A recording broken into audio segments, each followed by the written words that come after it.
Hello to everyone. JEST exam की जो date है वो डिक्लेयर हो चुकी है 25 जुलाई। होप आप सभी लोगों की अच्छी तैयारियां चल रही होंगी। इस सीरीज़ में हम जो है 2020 का पेपर उसको सोल्व कर रहे थे।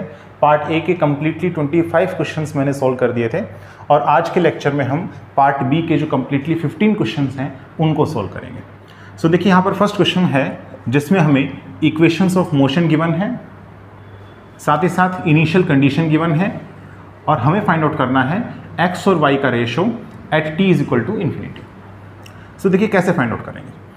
अगर आपको x मिल गया तो आप y फाइंड आउट कर सकते हैं, ठीक है, यूजिंग दिस इक्वेशन, क्योंकि इसमें ही y नहीं आ रहा तो यहाँ पर ये y की वैल्यू कितनी हो जाएगी, x डॉट माइनस x। ये कंप्लीटली x पर डिपेंड है, यहाँ से आप फाइंड आउट नहीं कर सकते।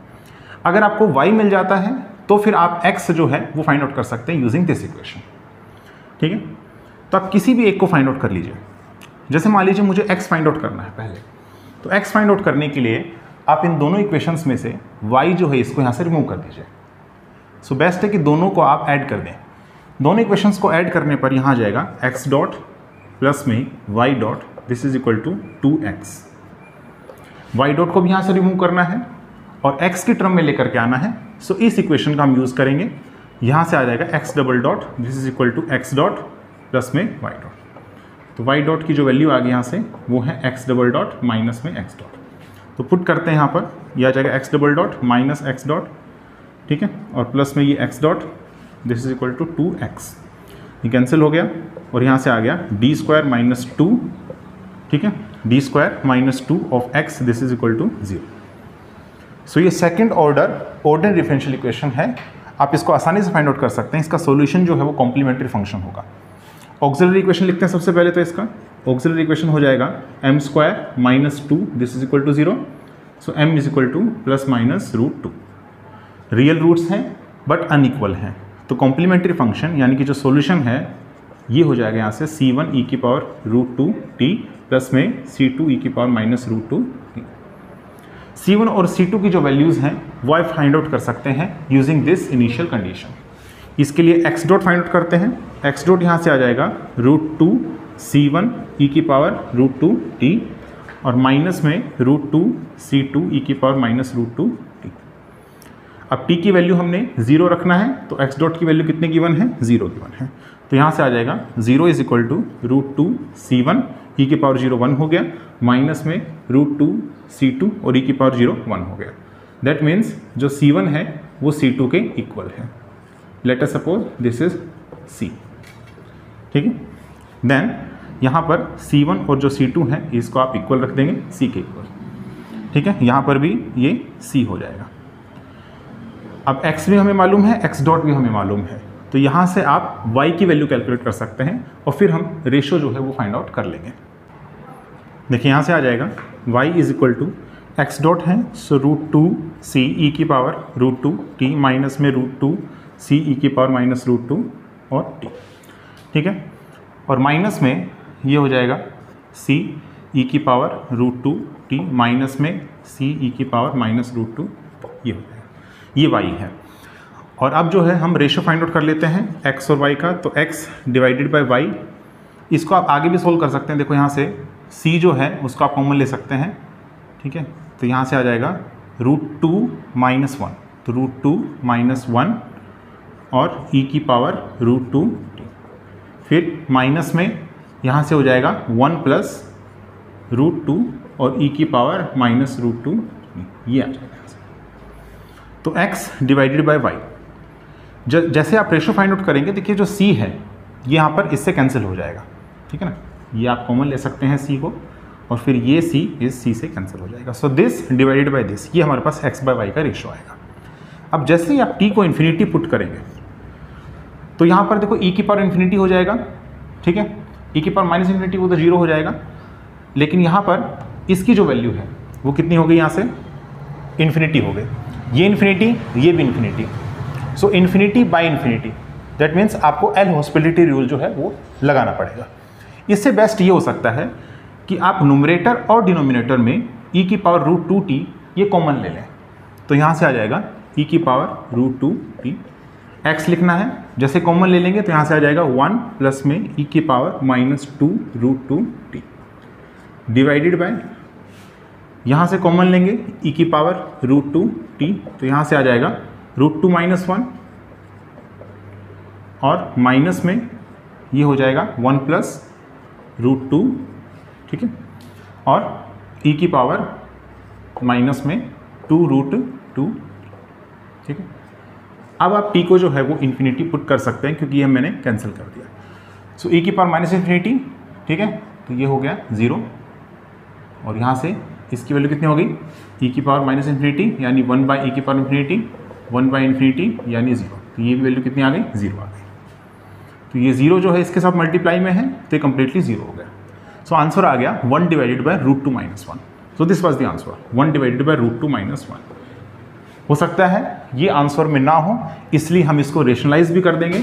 सो √2 + 1 डिवाइडेड बाय √2 + 1, सो यहाँ से आ जाएगा 1 + √2 और डिवाइडेड बाय ये हो जाएगा 2 - 1, 2 - 1 तो 1 ही है, इसका मतलब इसका जो आंसर है वो 1 + √2 है। देखिए सेकंड क्वेश्चन गिवन है जिसमें हमें वेव फंक्शन एक पार्टिकल का गिवन है जो स्फेरिकली सिमेट्रिक पोटेंशियल में मूव कर रहा है। हमें जो है ऑप्शंस में गिवन है कि क्या ये आइगन फंक्शन है वेव फंक्शन L² का, और अगर है तो L की किस वैल्यू के साथ, या फिर आइगन फंक्शन नहीं है L² का।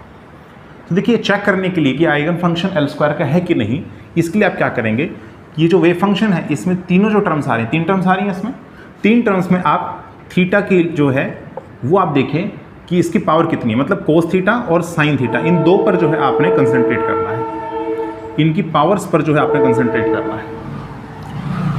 सो इन स्फेरिकल कोऑर्डिनेट सिस्टम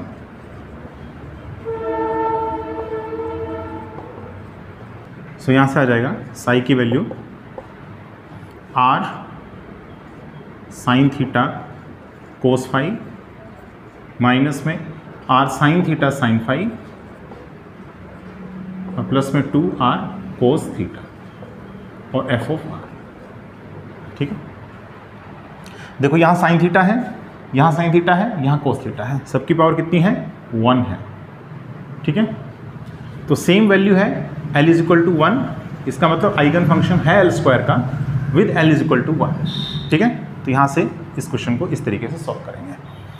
अगर मान लीजिए हमें Lz का हमें देखना होता कि क्या ये Lz का आइगन फंक्शन है कि नहीं, तो फिर हम जो फाई है इसको हम रिप्लेस करते हैं कोस फाई या साइन फाई को एक्सपोनेंशियल से, और फिर उसकी पावर को हम चेक करते हैं।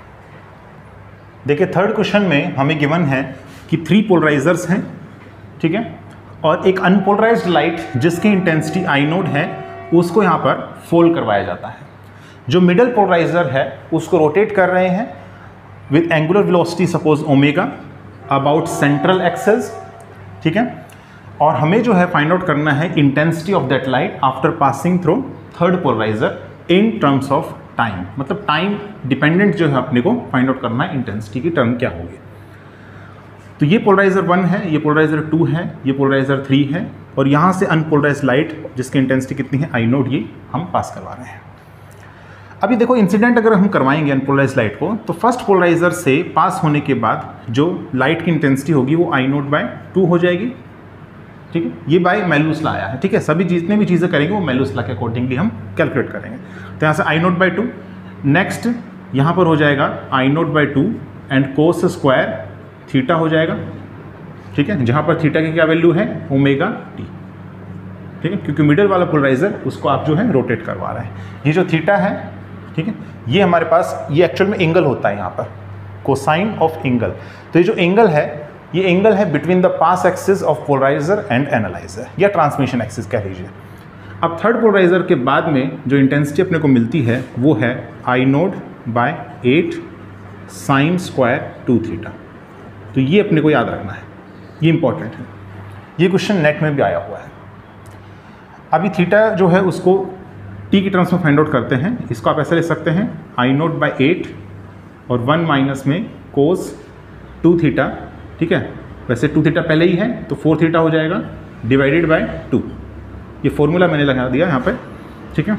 साइन स्क्वायर थीटा जो है वो होता है 1 minus cos 2 theta divided by, तो यहाँ से आ जाएगा I0/16 और 1 माइनस में कोस और 4 और थीटा कितना है ओमेगा टी होता है। ये हमारे पास आंसर आ गया।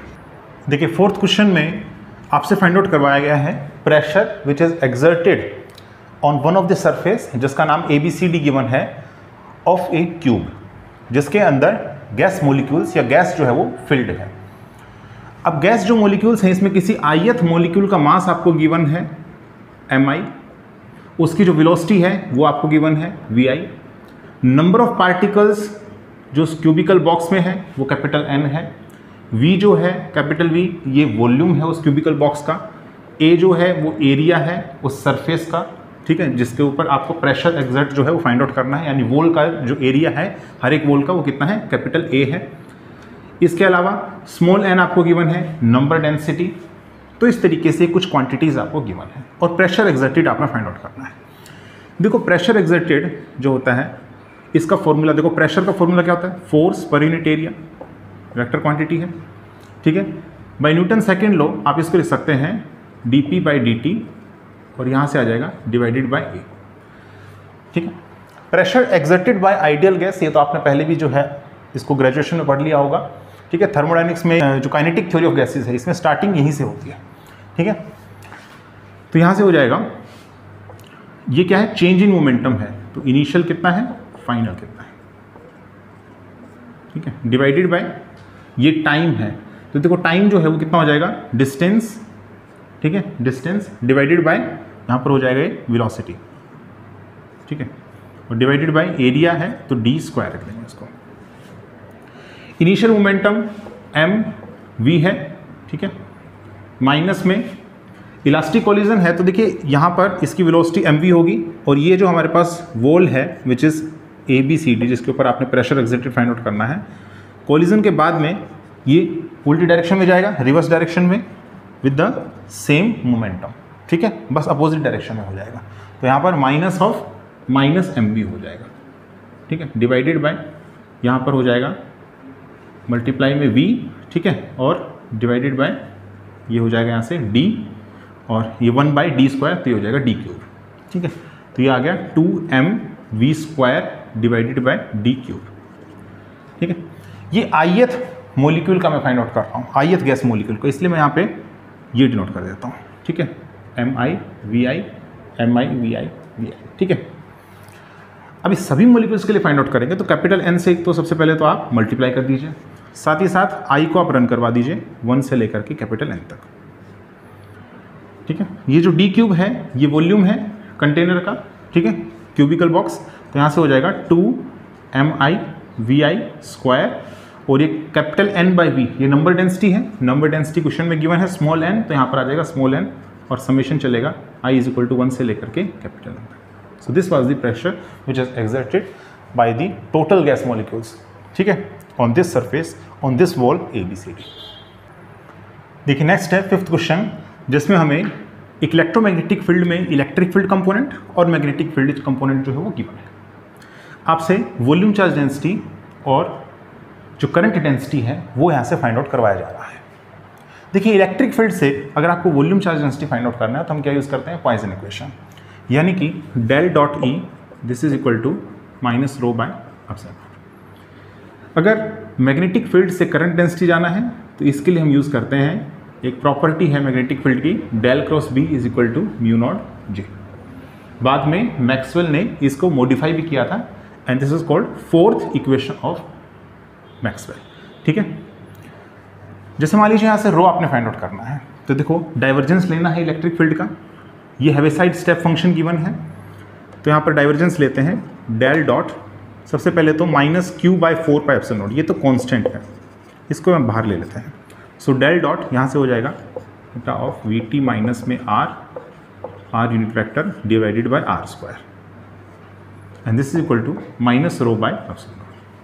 ये एप्सिलॉन नॉट कैंसिल हो जाएगा, ये माइनस साइन और ये माइनस साइन भी कैंसिल हो गया, तो यहाँ से आ जाएगा देखो ये भी r पर डिपेंडेंसी है इसकी, इस टर्म की, और इस टर्म की भी r पर डिपेंडेंसी है, इसलिए कुछ u/v का फॉर्मूला लग रहा है, u/v का फॉर्मूला, या आप कह सकते हैं u ये ले लेते हैं हेविसाइड स्टेप फंक्शन और v जो है वो 1/r² ले लेते हैं, तो u.v का हम जो है डाइवर्जेंस फाइंड आउट करते हैं।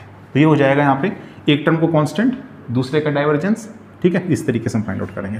तो 1 डिवाइडेड बाय 4 पाई और यहाँ से हो जाएगा हैविसाइड स्टेप फंक्शन, इसको अभी कांस्टेंट मानते हैं, डाइवर्जेंस लेते हैं किसका, R unit vector divided by R square का, एंड प्लस में यहाँ से हो जाएगा 1 by R square R unit vector, और यहाँ से हो जाएगा डेल डॉट मतलब देखो ये एक्चुअल में डाइवर्जेंस मीन्स डिफरेंशिएशन, ठीक है। तो आप इसको सिंपली ऐसा भी लिख सकते हैं, theta dash of V T minus में आर, ठीक है, and this is equal to रो।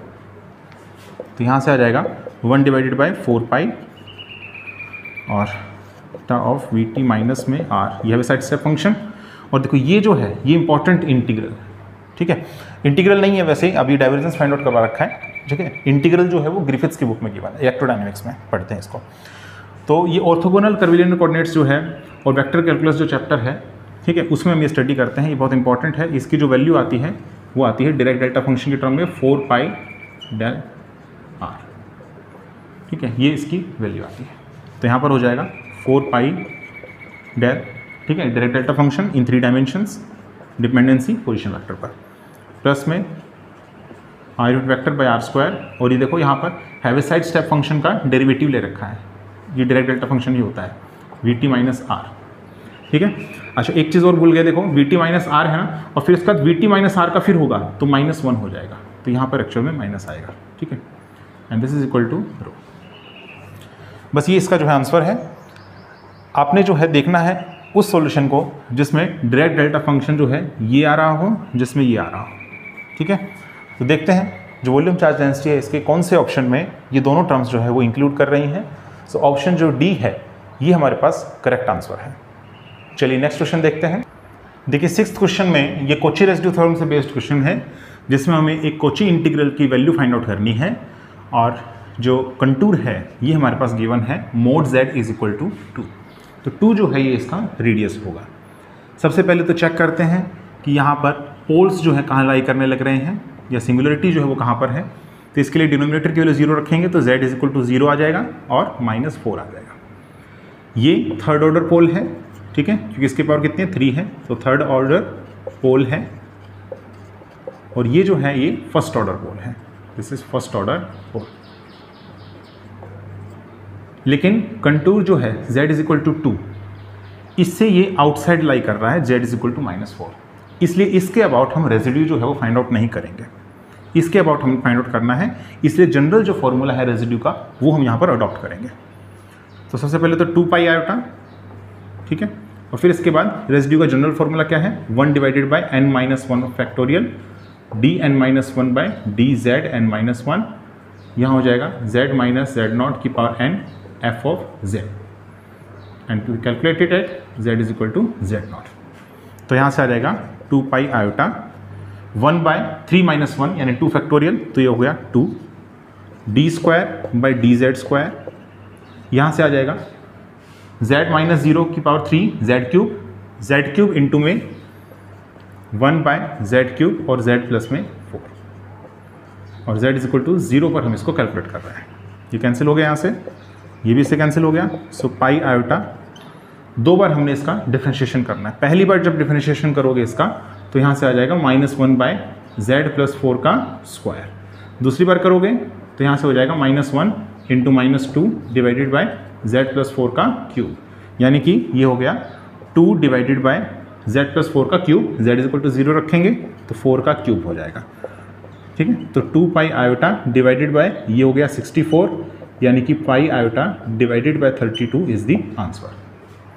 देखिए मेरे ख्याल से 7th जो क्वेश्चन है ये करवाने की ज़रूरत नहीं है, law of equipartition of theorem से बेस्ड जो है ये क्वेश्चन है, ठीक है। So potential energy U is equal to C X की पावर n गिवन है। कंजर्वेटिव या स्फेरिकली सिमेट्रिक पोटेंशियल्स के लिए आप जो है इस थ्योरम को अप्लाई कर सकते हैं।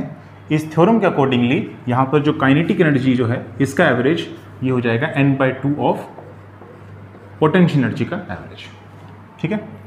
सो ये हमने यहाँ पर फाइंड आउट किया, this is called central potential theorem, ठीक है। देखिए 8th क्वेश्चन में हमें एक सर्किट गिवन है जो कुछ रेजिस्टर्स और कैपेसिटर्स को कंटेन किए हुए हैं। हमको जो कैपेसिटर्स हैं C1 और C2 उसमें कितना चार्ज स्टोर हुआ है उसकी वैल्यू फाइंड आउट करनी है। ठीक है, तो ये हमारे पास में सर्किट है गिवन है।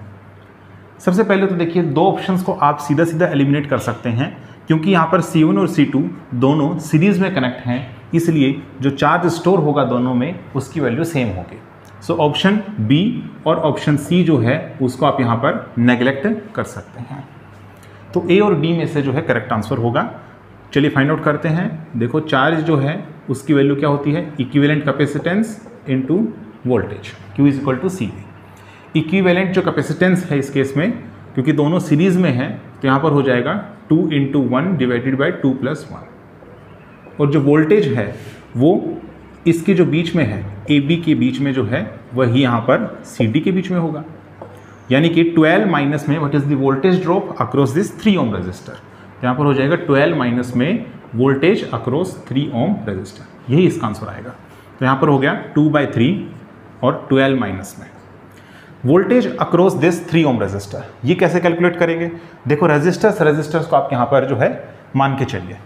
सबसे पहले तो इन कैपेसिटर्स को यहाँ से मैं नेग्लेक्ट करता हूँ, तो 6 ओम, 3 ओम और ये 3 ओम तीनों रेजिस्टर्स जो है वो सीरीज में हो जाएंगे।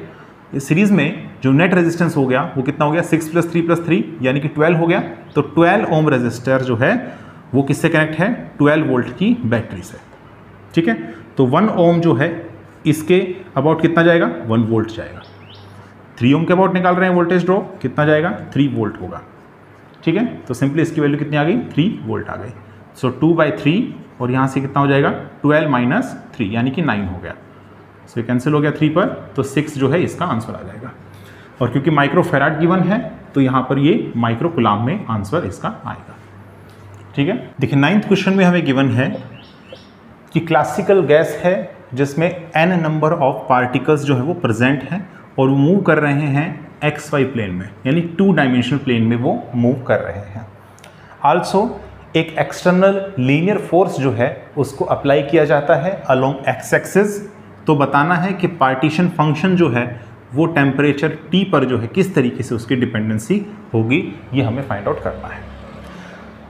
देखिए पार्टीशन फंक्शन जो है वो क्लासिकल थ्योरी के अनुसार 2 डायमेंशनल में होता है, 1/h की पावर 2n। ठीक है, और यहाँ पर आ जाएंगे 4 इंटीग्रल्स, e की पावर -बीटा e कह लीजिए या हैमिल्टोनियन h कह लीजिए, और dpx, dpy, dx और dy, ये हो जाएगा xy प्लेन में। ये सभी इंटीग्रल्स की जो लिमिट है वो -∞ से इन्फिनिटी जा रही है। इसको शो करने की जरूरत नहीं है, अगर आप सिंपल इंटीग्रेशन दिखाते हैं तो इसका मतलब है -∞ से इन्फिनिटी है। आल्सो एक चीज़ और, ये जो मैं कैलकुलेट करूँगा, ठीक है, ये कैलकुलेट होगा एक्चुअल में 1 पार्टिकल के लिए। अगर आप कंप्लीट n पार्टिकल्स के निकालना चाह रहे हैं तो पार्टीशन फंक्शन की जो वैल्यू होती है, नेट पार्टीशन फंक्शन, वो होता है 1 की वजह से, और इसकी पावर जो है कैपिटल N लग जाता है यहाँ पे, यानी कि आप जो है इसका कैपिटल N कर दीजिए। ठीक है, फिर यहाँ पे n मत लिखिए यहाँ पे। ठीक है, ये इसकी वैल्यू हो जाएगी। तो यहाँ पे आ जाएगा, मैं डायरेक्टली प्रोपोर्शनल देख लेते हैं। डायरेक्टली प्रोपोर्शनल टू 3 इंटीग्रल लिख रहा हूँ मैं। 3 इंटीग्रल्स इसलिए, देखो हैमिल्टोनियन जो है ये क्या होता है, काइनेटिक एनर्जी प्लस में पोटेंशियल एनर्जी।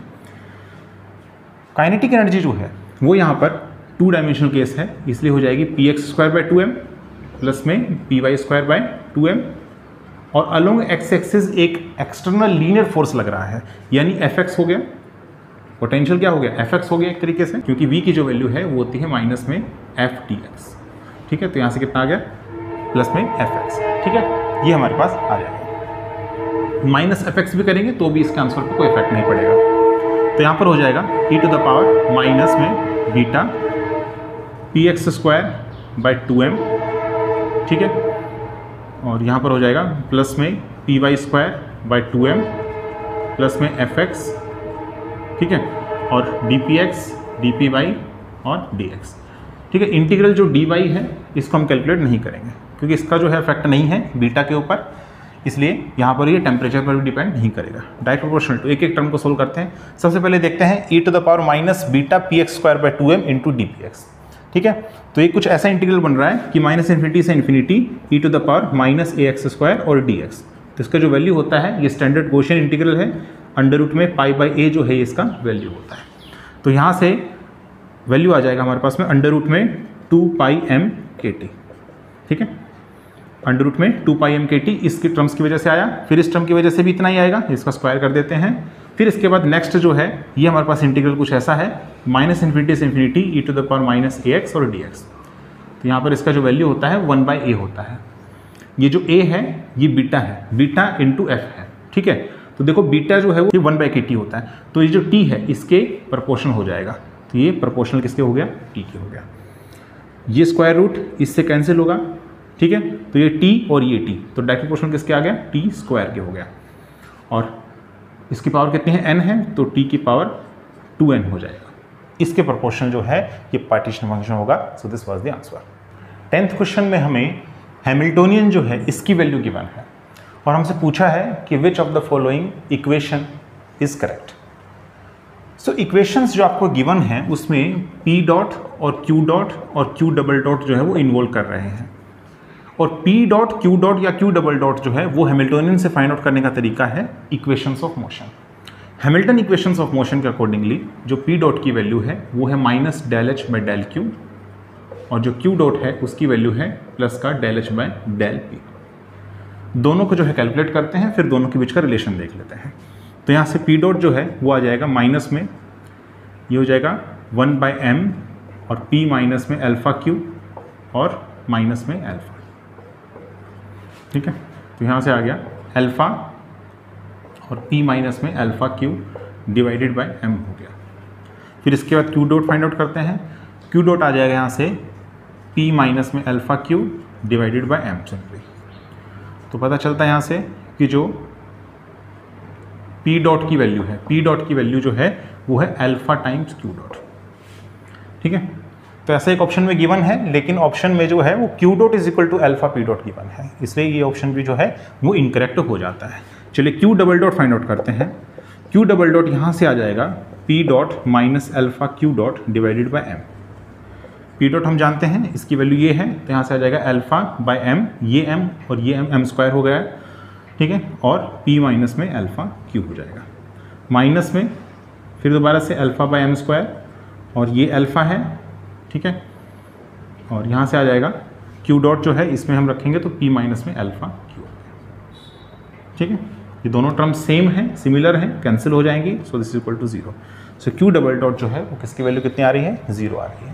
यानी कि ये जो हैमिल्टोनियन गिवन है ये एक फ्री पार्टिकल के लिए हमारे पास गिवन है सिस्टम है, इसलिए यही वाली इक्वेशन जो है वो करेक्ट हो जाएगी, ठीक है।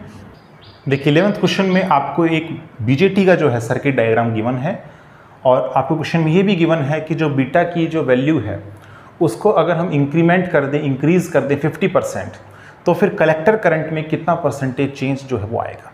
ये आपसे क्वेश्चन जो पूछा गया है।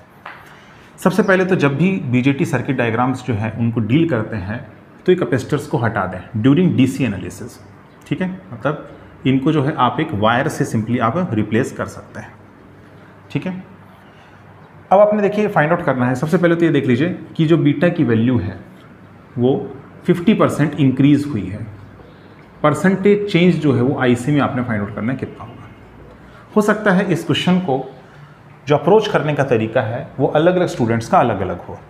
मेरे केस में मैं जो मान के चल रहा हूँ यहाँ पर ये हो सकता है कि इनिशियली आप बीटा को 50% लीजिए, फाइनली जो है वो बीटा को 100% लीजिए, इनिशियली जो आईसी है कलेक्टर करंट वो रखिए, और फाइनली जो है वो आईसी डैश रखिए। तो परसेंटेज चेंज हो जाएगा IC dash minus IC divided by IC into में 100%, ये जो है इसका वैल्यू हो जाएगा। जब बीटा 50% होगा तो उस केस में देखिए इसकी जो वैल्यू होती है वो क्या होती है, आईसी बाय आईबी होता है, IC by IB collector current to the base current. इसकी वैल्यू 50% का मतलब है 1/2, यानी कि यहाँ से आ गया आईबी की वैल्यू 2IC। जब बीटा 100% होगा तो आईसी बाय आईबी की वैल्यू 1 हो जाएगी, यानी कि आईसी और आईबी बराबर हो जाएंगे। लेकिन एक और चीज़ आप देखिए कि जब बीटा की वैल्यू चेंज होगी तो क्या कलेक्टर करंट और बेस करंट की वैल्यू आप आईसी और आईबी ही मानेंगे, नहीं। ये जो है इनिशियल है और ये फाइनल है, और फाइनल के केस में आपने आईसी डैश माना है, इसलिए यहाँ पर भी आईसी डैश और यहाँ पर भी आईबी डैश। देखिए बीटा के चेंज होने का मतलब ये हो गया कि कलेक्टर करंट एमीटर करंट और साथ ही साथ बेस करंट, ये तीनों चेंज हुए हैं। इसके अलावा कोई और क्वांटिटी जो है वो चेंज नहीं हुई है, वो सब चीज़ें सेम हैं। ठीक है, तो इसको मैंने फाइनली ये मान लिया, this is final condition, this is initial condition. अब आप यहाँ पर जो है किरचॉफ वोल्टेज लॉ अप्लाई कर लीजिए, आपको एक इक्वेशन मिल जाएगी। उस इक्वेशन में इनिशियली आप IC और IB यूज़ करेंगे, फाइनली IC डैश और IB डैश यूज़ करेंगे, और फिर इन दोनों के बीच में आप रिलेशन जो है कैलकुलेट करेंगे, किसके बीच में, IC डैश और IC के बीच में। तो देखते हैं, देखो यहाँ पर बैटरी के जो पॉजिटिव टर्मिनल है टू द नेगेटिव टर्मिनल यानी ग्राउंड, यहाँ तक जो है हम कैलकुलेट करते हैं। ठीक है, तो यहाँ पर जो है KVL हम अप्लाई करते हैं। यहाँ जैसे आप KVL अप्लाई करेंगे तो यहाँ पर आ जाएगा VCC, this is equal to 5 और ये हो जाएगा IC, प्लस में ये हो जाएगा यहाँ पे VCE। ठीक है, VCE हो जाएगा और प्लस में 1 इंटू में IE हो जाएगा। ठीक है, ये हो गया। ये देखिए इनिशियली है, ICI इनिशियली है। अब अगर फाइनल की बात करेंगे तो VCC ये सेम रहेगा, this is equal to 5 IC dash हो जाएगा, VCE इस पर कोई इफेक्ट नहीं हुआ, प्लस में IE जो है वो कितना हो गया, IE डैश हो गया। ये पहली इक्वेशन है, ये दूसरी इक्वेशन है। अब दोनों इक्वेशंस को आप इक्वेट कर दीजिए, तो यहाँ से आ जाएगा 5 IC प्लस में IE and this is equal to 5 IC dash और प्लस में IE डैश। तो यहाँ से आ जाएगा 5 IC प्लस में IE की वैल्यू होती है IB प्लस में IC and this is equal to 5 IC dash plus में IB डैश प्लस में IC डैश। ये अब इसमें जो है IB की वैल्यू हम पुट करते हैं, IB की वैल्यू कितनी है, 2 IC है, तो 2 IC plus IC plus 5 IC कितना हो गया टोटल, 8 IC हो गया। तो 8 IC this is equal to, यहाँ पर पुट करते हैं IB डैश की वैल्यू IC डैश के इक्वल। ठीक है, तो यहाँ पर हो जाएगा 5 प्लस 1 प्लस 1 यानी 7 IC डैश हो गया। तो IC डैश की जो वैल्यू आ गई यहाँ से वो है 8/7। ठीक है, ऑफ IC। तो परसेंटेज चेंज जो है वो आप आसानी से कैलकुलेट कर सकते हैं। परसेंटेज चेंज हो जाएगा IC dash minus IC divided by IC into में 100%, यानी कि 8/7 माइनस 1 इंटू में 100%। तो यहाँ से हो गया 100 डिवाइडेड बाय 7%, सो ऑलमोस्ट जो है ये जाएगा 14 पॉइंट समथिंग, तो ऑलमोस्ट 15% कह सकते हैं। 15% इज दी आंसर। देखिए 12th क्वेश्चन में आपको एक पोटेंशियल गिवन है, 2 डायमेंशनल पोटेंशियल, जो क्वांटम का एक क्वेश्चन है। इसमें हमें एनर्जी स्टेट भी गिवन है, इसकी एनर्जी स्टेट है 9h का ओमेगा। आपने फाइंड आउट करना है इसकी डीजेनरेसी जो है वो कितनी होगी। ठीक है, डीजेनरेसी जो है आपने कैलकुलेट करना है। सबसे पहले तो इस पोटेंशियल को अगर हम देखें तो देखो हाफ हार्मोनिक ऑसिलेटर पोटेंशियल है ये। ठीक है, देखो x greater than 0 y greater than 0 में अलग वैल्यू है और अदरवाइज के केस में इन्फिनिटी है। तो ऐसे केस में जो n की वैल्यू होती है वो 0 से स्टार्ट नहीं होती है, n की वैल्यू ओड होती है 1 3 5 7 सो ऑन। यानी ग्राउंड स्टेट के लिए n is equal to 1, first excited state के लिए n is equal to 3 and so on. अब जब 2 डायमेंशनल की बात कर रहे हैं, क्वांटम हार्मोनिक ऑसिलेटर है, तो एनर्जी आइगन वैल्यू का क्या फॉर्मूला होता है, ये फॉर्मूला होता है nx plus ny plus 1 h का ओमेगा, जो हमें कितना गिवन है, 9h का ओमेगा हमें गिवन है। पता चलता है यहाँ से कि nx प्लस ny की वैल्यू कितनी आ गई, यहाँ से 9 माइनस 1 यानी 8 होगी। अब ऐसे कॉम्बिनेशंस बनाइए ओड नंबर्स का कि सम करने पर कितना आ जाए, 8 आ जाए। तो देखो यहाँ से एक तो दिख रहा है 3 प्लस 5, तो 5 प्लस 3 भी हो सकता है, एक हो सकता है 1 प्लस 7, तो 7 प्लस 1 भी हो सकता है। क्या कोई और कॉम्बिनेशन है, नहीं, और कॉम्बिनेशन नहीं है, फिर 8 से ज़्यादा चला जाएगा। तो टोटल जो है इसकी डीजेनरेसी कितनी हो जाएगी, 4 हो जाएगी। 13th क्वेश्चन देखिए स्टडी करते हैं। 13th क्वेश्चन में हमें गिवन है कि कंटिन्यूस हीलियम नियॉन लेजर की वेवलेंथ सबसे पहले तो गिवन है, यानी लैम्डा की वैल्यू हमें गिवन है। आल्सो हमने उसको चॉप कर दिया है, ठीक है, चॉप्ड कर दिया है हमने उसको स्मॉल स्मॉल पल्सेस में। ठीक है, तो हर एक स्मॉल की जो पल्स है उसका हमारे पास जो टाइम है वो हमारे पास गिवन है, स्क्वायर पल्स का वो टाइम गिवन है 1 माइक्रो सेकेंड। एक तरीके से हम कह सकते हैं ये कोहेरेंस टाइम है। एक आपको लाइट की वेवलेंथ गिवन है, एक आपको कोहेरेंस टाइम गिवन है। ठीक है, और हीलियम नियॉन लेज़र का जो वेवलेंथ होता है वो है 632.8 नैनोमीटर। आपने क्या फाइंड आउट करना है, आपने जो आपको चॉप करके जो आपको मिला है पल्स, उस पल्स के जो है आपको स्पेक्ट्रल विड्थ वो आपने कैलकुलेट करना है, यानी डेल लैम्डा जो है इसकी वैल्यू आपने कैलकुलेट करना है। ये आपको क्या गिवन है, कोहेरेंस टाइम जो है वो गिवन है। अब देखिए हमें कोई ऐसा फॉर्मूला नहीं पता है जिसमें कोहेरेंस टाइम, स्पेक्ट्रल विड्थ और वेवलेंथ के बीच में रिलेशन बताता हो सकता है आपको याद हो, लेकिन इसको हम कैलकुलेट करते हैं। देखो डेल लैम्डा और लैम्डा ये कैलकुलेट हो सकता है कहाँ से, ये जीवन इफेक्ट में आपने पढ़ा होगा डेल ई, ठीक है, ये होता है, वहाँ पर हमने पढ़ा था G M J U B B, ठीक है, और del of H C by lambda, तो ये हो जाएगा H C by lambda squared del lambda. तो ये तो आ गया यहाँ से, डेल लैम्डा भी आ गया और लैम्डा भी आ गया। बस हमें क्या चाहिए, टाइम चाहिए। टाइम फ्रीक्वेंसी से कनेक्ट करता है और फ्रीक्वेंसी एनर्जी से रिलेट करती है, तो यहाँ से हो जाएगा एच डेल न्यू, यानी कि एच बाय डेल टी हो जाएगा यहाँ से। यही जो है कोहेरेंस टाइम है, ये वेवलेंथ गिवन है और ये स्पेक्ट्रल विड्थ है, तो यहाँ से एच कैंसिल हो गया, ठीक है। अभी देखिए कुछ फॉर्मूले अगर आपको याद नहीं है एटॉमिक फिजिक्स में, तो कुछ फॉर्मूले आप जो है बना सकते हैं, ठीक है। तो यहाँ से हो जाएगा डेल लैम्डा की value lambda squared divided by del T, ठीक है, ये हमारे पास इसकी वैल्यू हो जाएगी। और साथ ही साथ एच से भी मल्टीप्लाइड है ये, ठीक है ना, सॉरी सी जो है ये नीचे जाएगा, ठीक है, सी ये हो रहा है। तो यहाँ पर जो है इसको करते हैं सॉल्व, 632.8 इसका होल स्क्वायर नैनोमीटर मतलब 10⁻⁹ इसका स्क्वायर करेंगे 18 हो जाएगा, डिवाइडेड बाय 3 × 10⁸ हो गया, और यहाँ से हो जाएगा 1 माइक्रोसेकेंड या 10⁻⁶। ऑर्डर आपने बताना है कितने मीटर है। अब इसको जो है आप कैलकुलेट कीजिए, ठीक है, तो ये ऑलमोस्ट जो है 10⁻⁻15 मीटर आ जाएगा यहाँ से, ठीक है, 10⁻⁻15 मीटर सॉल्व करने पर, ये कैलकुलेट करने पर आ जाएगा, ठीक है।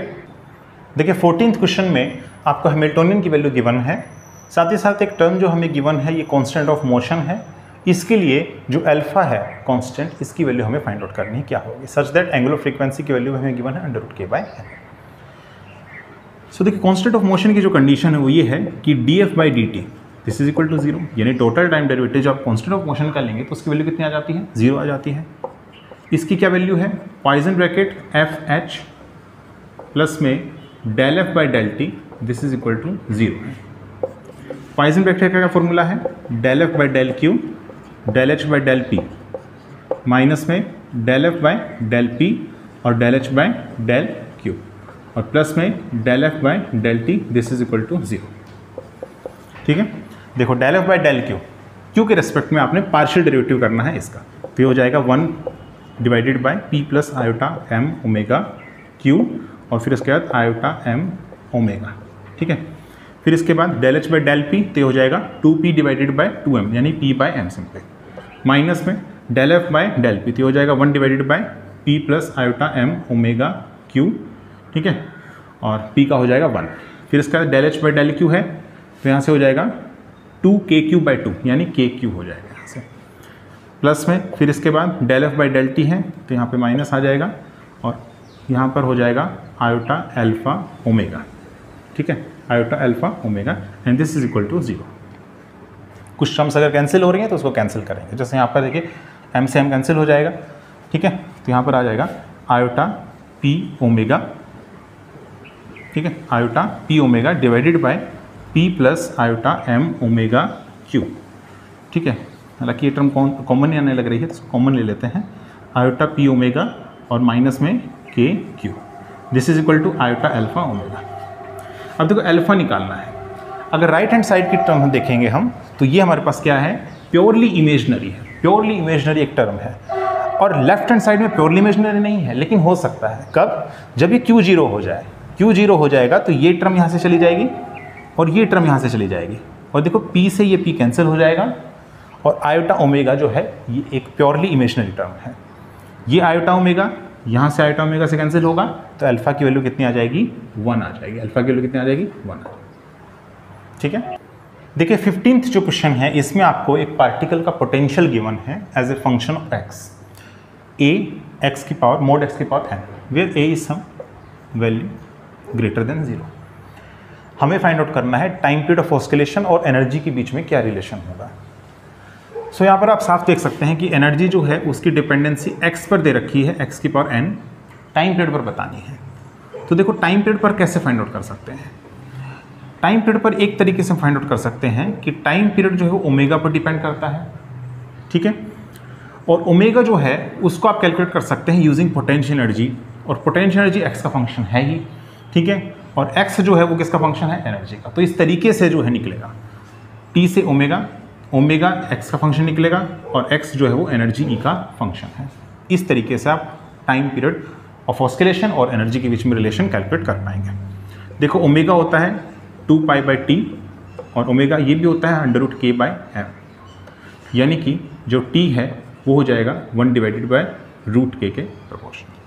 ठीक है, एक तरीके से आप ये भी कह सकते हैं कि t is proportional to k की पावर माइनस में हाफ।